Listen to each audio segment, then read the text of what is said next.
आज का टॉपिक में हम लोग कवर करेंगे एक्यूट एंगल, राइट एंगल और ऑब्ट्यूस एंगल। तो हम फर्स्ट ट्राई कर रहे हैं कि एक्यूट एंगल को अकेले कैसे समझें। ठीक है, तो मैंने एक लाइन खींच रही हूँ, हम तीनों एक साथ समझेंगे इसमें। ठीक है, तो यहाँ पे देखिए मैं एक्यूट एंगल बना रही हूँ। फर्स्ट इस स्केल को दूसरे साइड जाके मैं देखो 90 डिग्री, यहाँ से आपको नीचे भी दिख रहा होगा यहाँ पर, तो यहाँ पे मैं 90 डिग्री का एंगल बना रही हूँ।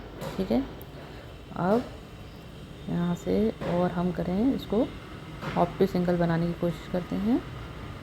ठीक है, अभी देखिए कैसे बनता है ये। स्केल को घुमाते हैं हम लोग और फिर 90 डिग्री एंगल बनाएंगे। ठीक है, 90 डिग्री के बाद हम बना रहे हैं ऑब्ट्यूस एंगल। ओके, यहाँ पर हम बनाया है ये। ठीक है, अब इसमें देखिए क्या हो रहा है। फर्स्ट, ठीक है, ये है फर्स्ट, ये है सेकंड, ये है थर्ड। ओके, तो फर्स्ट है एक्यूट एंगल, तो उसमें एक कॉमन पॉइंट है, इसको वर्टेक्स कहते हैं। ठीक है, यहाँ पे ये भी वर्टेक्स है, ये भी वर्टेक्स है। हम कंपैरिजन कर लेते हैं ताकि हमें समझ में आए कि डिफरेंशिएट कैसे करना है। ठीक है, तो यहाँ पे ए, ये बी, यहाँ पे सी।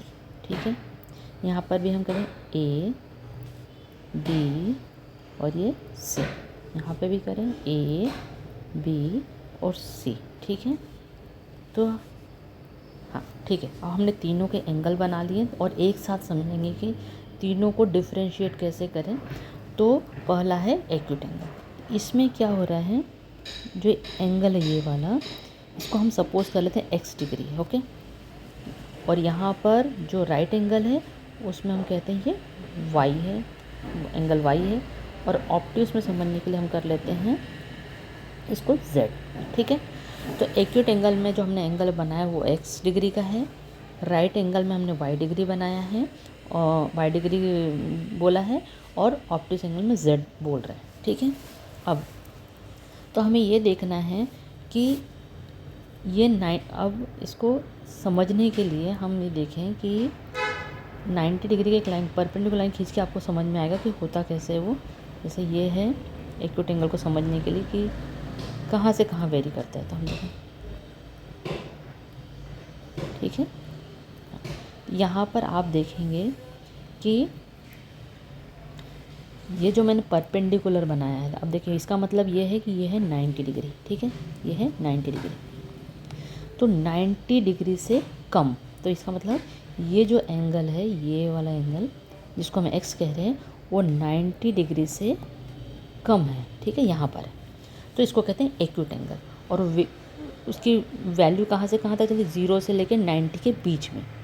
ठीक है, ऐसे ही हम राइट एंगल समझेंगे, उसमें तो एग्जैक्टली है कि वो 90 डिग्री पर ही होता है। ठीक है, 90 डिग्री पर एग्जैक्ट हो तो उसको कहेंगे राइट एंगल। इसको मैं और लिख देती हूँ, राइट एंगल, इसको राइट एंगल भी कहते हैं। ठीक है, next obtuse angle. Obtuse angle में क्या हो रहा है, जो एंगल हमने बनाया है z, वो उसमें भी हमें ये कंपेयर कर लेते हैं 90 से, तो आपको समझ में आएगा। ये देखिए अब 90 से, हाँ तो ये देखिए ये है 90 डिग्री, मतलब परपेंडिकुलर। फिर मैं और स्ट्रेट लाइन करती हूँ इसको समझाने के लिए, ताकि वो 180 भी बन जाए, तो आपको समझ में आएगा कि वो कैसे होता है। ठीक है, तो अब देखिए यहाँ पे ऑब्ट्यूस एंगल। ऑब्ट्यूस एंगल में क्या है, वो 90 से ज़्यादा है, लेकिन यहाँ पर होता है 180 डिग्री, 180 से कम है। इसका मतलब यह है ऑब्ट्यूस एंगल की जो वैल्यू होती है वो 90 और 180 के बीच में ही वेरी करती है, या उसको फाइंड आउट करते हैं। ठीक है, तो यहाँ पर हमने 3 एंगल पढ़े, right acute angle, right angle और ऑब्ट्यूस एंगल। राइट एंगल में वैल्यू जो भी है एंगल की वैल्यू वो 0 से 90 के बीच में होती है, राइट एंगल पे एग्जैक्ट 90 डिग्री होती है, और ऑब्ट्यूस एंगल में वो वैल्यू 90 से ज़्यादा और 180 से कम होती है। Okay, thank you.